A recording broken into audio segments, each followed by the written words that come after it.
Good afternoon, this is Michael Zippy Duda from Russ Darrow, Wauwatosa. What's the difference between a hybrid Sportage and a gasoline Sportage? Guess what? I can't tell from the outside, maybe on the badging on the back. The difference is the hybrid uses the gas engine to charge the batteries.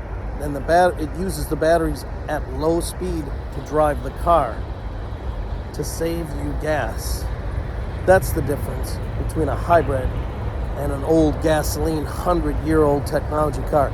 Now where it gets even more fun is the plug-in hybrids and the EVs. What's the difference between a HEV hybrid and a PHEV? Difference there is you can plug the car in, charge the car up at home, and get about 30-40 miles on just electric alone.